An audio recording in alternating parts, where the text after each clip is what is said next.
Hey everyone, welcome to Spillby. Let's talk about Aneet and Ahan Pandey. Pandey is taking over Bollywood, ये बोला जा रहा है. And somewhat this is true also. अभी चंकी पांडे ने अपने स्टोरी में एक पोस्ट डाला था जहाँ पे ये लिखा गया था कि in the world of Kapoors and Khans, Pandeys came out of the syllabus. And Chunky Pandey was happy to read this. उन्होंने कमेंट भी किया. एंड क्यों नहीं होंगे, अनन्या देन आहान दोनों को इन अ वे ऑडियंस पसंद करती है. अनन्या पांडे के साथ ग्रेजुअली ये हुआ, वो जब अच्छी फिल्में करने लगी तब उसको अप्रिसिएशन मिला. बट आहान के केस में नो डाउट उसकी जो पहली फिल्म है वो बहुत ज्यादा इंप्रेसिव थी. अभी कई लोगों को लगता है ये अनीत एंड आहान दोनों की डेब्यू फिल्म है, बट ऐसा नहीं है. अनीत का एक्चुअली ये थर्ड प्रोजेक्ट है. इनिशियली वो जो है एड्स करती थी, ऐसे ही एक बार उसको नेस्कैफे के एड में सिलेक्ट किया गया था. एंड ये एड की वजह से फिल्म मेकर्स ने उसको स्पॉट किया, नोटिस किया. देन 2022 में सलाम वेंकी ये फिल्म करने का उसको मौका मिला. देन 2024 में बिग गर्ल्स डोंट क्राई इसमें वो देखने मिली. बिग गर्ल्स डोंट क्राई ये जो सीरीज था अनीत का, ये उसके लिए बहुत ज्यादा क्रूशियल था. यहाँ पे उसे नित्या मेहरा एंड उनके हस्बैंड करण कपाड़िया के साथ काम करने का मौका मिला, जो फिल्म डायरेक्टर एंड एक्टर है. इन्होंने अनीत को मेंटोर किया, गाइड किया कि फिल्म इंडस्ट्री में वो कैसे बड़ा ब्रेक ले सकती है. तो she is very close to them and उनके कॉन्टैक्ट्स भी अच्छे खासे हैं. ऑब्वियसली खुद के मेरिट पे उसको सारे रोल्स मिले, बिकॉज जब उसने इंडस्ट्री में स्टार्ट किया होगा तब उसका एज अराउंड 18-19 ईयर्स होगा. एंड इनिशियली सिर्फ वो एड्स करती थी. अमृतसर पंजाब में उसका जन्म हुआ था, उसकी फैमिली उधर से है. And it is a big deal कि फिल्म इंडस्ट्री में अपने स्ट्रॉन्ग ऑडिशंस के बेसिस पे अनीत पड्डा इतने प्रोजेक्ट्स हासिल कर पाई. उसने सैयारा के लिए भी ऑडिशन दिया था और ये जो फिल्म है वो YRF के अंडर बनी है. ऑडिशन अनीत का फिल्म मेकर्स को बहुत पसंद आया एंड इन अ वे वो लोग fresh face yet experience acting में ऐसे किसी पर्सन को ढूंढ रहे थे, बिकॉज आहान पांडे का ऑलरेडी ये फर्स्ट प्रोजेक्ट था. एंड पास्ट में वी हैव सीन दिस कि डायरेक्टली अगर आप दो इनएक्सपीरियंस्ड एक्टर को साथ में डालते हो देन ब्लंडर होने के चांसेस बहुत ज्यादा है. तो Aneet actually did a great job, सिर्फ फिल्म में नहीं बट इवन प्रीमियर के दौरान जिस वे से वो खुद को कैरी कर रही थी दैट वाज ब्यूटीफुल. आहान का ये पहला प्रोजेक्ट है, तो ऐसा लग रहा था प्रीमियर के वक्त कि वो शाई फील कर रहा है या उसका इंट्रोवर्ट पर्सनैलिटी है. क्राउड के सामने क्या बोलना है, कैसे रिएक्ट करना है, उसे शायद समझ नहीं आ रहा. तो अनीत जो है वो कॉन्वर्सेशंस को टेक ओवर कर रही थी, आहान को इन्वॉल्व कर रही थी सो दैट उसको ऑकवर्ड ना लगे. ब्यूटीफुली दे वर कॉम्प्लीमेंटिंग ईच अदर. तो इवन प्रीमियर के दौरान भी इन दोनों के बीच में केमिस्ट्री देखने मिला. सर्टेन कमेंट्स में ये भी बोला जा रहा था कि शायद रियल लाइफ में भी ये लोग डेट कर रहे हैं. एंड इनके केस में it is very much possible. पहली फिल्म है आन की एंड इतनी रोमांटिक फिल्म की शूटिंग हो रही है एंड देखा जाए तो दोनों के लिए ये बहुत नया एक्सपीरियंस है. Plus on screen they were looking very cute. तो ये पहले बार नहीं होगा कि को स्टार्स जो है वो रोमांटिक फिल्म करने के बाद रियल लाइफ में भी एक दूसरे को डेट कर रहे हैं. आशिकी 2 के वक्त श्रद्धा एंड आदित्य रॉय कपूर के बीच में भी ये देखने मिला था. देन बात करें आहान पांडे के बारे में, तो आहान जो है वो अनन्या का कजिन है. चंकी पांडे के जो छोटे ब्रदर है वो चिक्की पांडे है और आहान जो है वो उनका बेटा है. एक्टिंग जो है उसकी वो बहुत ज्यादा लोगों को पसंद आ रही है because he has actually done a good job. I have said this before also कि ऑडियंस अननेसेसरली आपकी एक्टिंग को बैश नहीं करेगी. जेन्युइन एफर्ट्स दिखेंगे तो they will praise you and matter नहीं करता कि आप स्टार किड हो कि नहीं, काम पसंद आया तो वो बोलेंगे. एंड वही आहान के साथ हुआ. ऑल्सो अगर आपने नोटिस किया होगा तो एक फेज ऐसा था जहाँ पे स्टार किड्स जो थे वो धर्मा के अंडर लॉन्च होना पसंद करते थे. जैसे जानवी कपूर, अनन्या पांडे, आलिया भट्ट, सिद्धार्थ मल्होत्रा, वरुण धवन, ये सबको धर्मा ने लॉन्च किया. बट इवेंचुअली क्या हुआ कि खराब फिल्मों के साथ भी कुछ एक्टर्स लॉन्च हुए.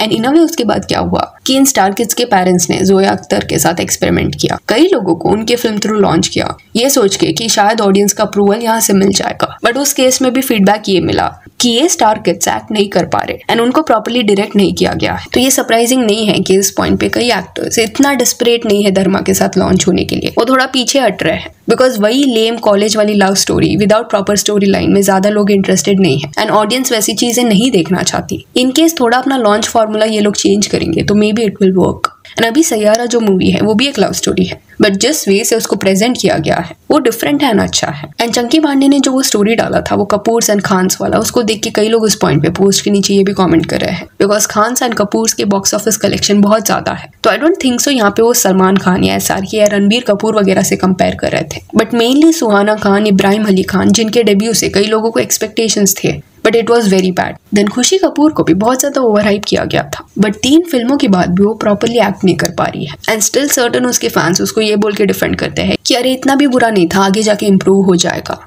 And that is just absurd. Plus recently Shanaya Kapoor भी इंडस्ट्री में लॉन्च हुई थी एंड उसकी फिल्म को देख के भी लोग इम्प्रेस नहीं थे. तो देखा जाए तो बहुत वक्त के बाद एक डेब्यू परफॉर्मेंस को ऐसा रिस्पॉन्स मिला है एंड दोनों भी एक्टर्स को प्रेज किया जा रहा है. अभी मूवी देखने के बाद कुछ लोगों का ओपिनियन ये भी है कि निब्बा निब्बियो टाइप्स वाला ये फिल्म है बिकॉज जो सर्टन सीन्स है जैसे वो गुस्सा हो रहा है या जैसे राइड पे वो लोग जा रहे हैं, तो they can have that opinion. And ये ओपिनियन इसलिए भी फॉर्म हो रहा है बिकॉज थिएटर में एग्जैजरेटेड रिएक्शंस भी एट टाइम्स लोगों के देखने मिल रहे हैं एंड उसके रिस्पॉन्स में ये आ रहा है कि इतना भी अच्छा नहीं है, निब्बा निब्बियों की कहानी है। एक्सट्रीम वे से रोना, सीन क्रिएट करना, ऐसे दिखाना कि वो लोग फेंट हो रहे हैं, फ्लोर पे बैठ के सैडनेस दिखाना, ये सब ऑब्वियसली वियर्ड लगता है देखने के लिए। एंड इससे व्हाट हैपेंस कि थोड़ा मजाक बन जाता है फिल्म का। इमोशनल है फिल्म, रोना आ सकता है कई लोगों को। ये नहीं बोला जा रहा कि सबके इमोशंस फेक है, बट अभी के टाइम पे हो क्या रहा है कि कुछ चीजें क्रिएटेड भी रहती है। सबको इस पॉइंट पे पता है कि इंटरनेट पे इस फिल्म का हाइप है, तो एट टाइम्स वायरल जाने के इंटेंशन से या अटेंशन ग्रैब करने के इंटेंशन से भी थिएटर में ऐसे स्टंट्स किए जाते हैं। हेंस सर्टेन रिएक्शंस जो है वो थोड़े प्लान्ड लग रहे हैं। Being said that, I also believe कि let's give credit where it is due.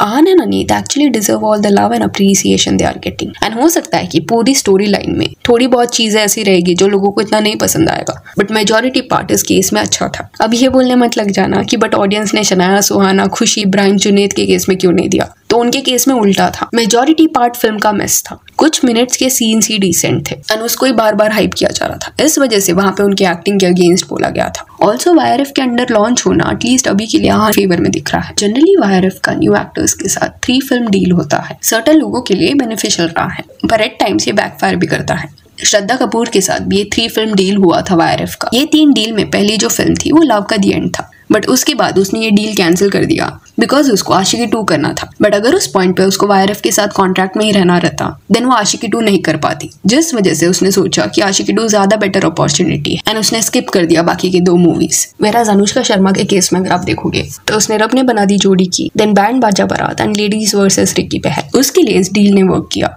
Whereas वानी कपूर के केस में दिस डिड नॉट वर्क। उसने शुद्ध देसी रोमांस की, उसके बाद he was just waiting and इतने वक्त में हुआ क्या कि शुद्ध देसी रोमांस इस फिल्म के दौरान उसको जो हाइप मिला था वो कम हो गया था। देन उसका कुछ 4 साल बाद बेफिक्रे ये फिल्म आया एंड देन ऋतिक रोशन के साथ एक फिल्म आया। तो आहान पांडे को भी ये कंसिडर करना पड़ेगा कि उसकी जो अगली 2 फिल्में आने वाली है वो कितने टाइम फ्रेम में लॉन्च होगी। ऑल्सो रिसेंटली आहान की जो सिस्टर है अलाना, वो भी इंडिया आई थी अपने ब्रदर को सपोर्ट करने के लिए। एक स्पेशल प्रीमियर भी रखा गया था, उसमें आहान के पेरेंट्स देखने मिले थे। अनन्या ने भी उसको अटेंड किया था। अभी आहान की जो मॉम है उनके बारे में भी एक इंटरेस्टिंग फैक्ट है। आहान की मॉम ने एक्चुअली अपने करियर के शुरुआत में मॉडल्स को ट्रेन किया था। पैजेंट्स में वगैरह जो पार्टिसिपेट करते थे उनके ग्रुप को वो ट्रेन कर चुकी है। एंड उससे भी पहले की बात करें तो 1993 में बाबा सहगल का एक म्यूजिक वीडियो आया था, आगे आगे लड़की। उसमें जो लेडी है वो आहान की मॉम है, वो उस गाने में फीचर हुई थी।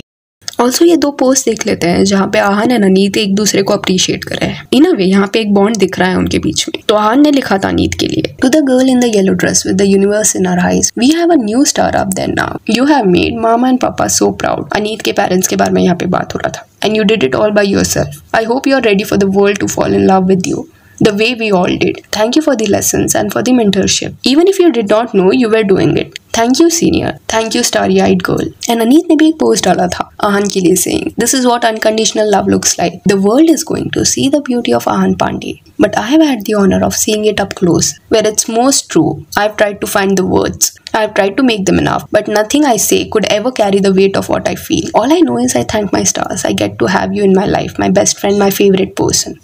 So yeah, that's it for this video. Do let me know कि आहान एंड अनीत के बारे में आपका क्या कहना है। And if you want, you can follow us on Instagram, जिसका लिंक आपको डिस्क्रिप्शन में मिल जाएगा। और ये वीडियो अच्छी लगी तो लाइक एंड शेयर करें और ऐसे और अपडेट्स के लिए चैनल को प्लीज सब्सक्राइब करें। Thank you.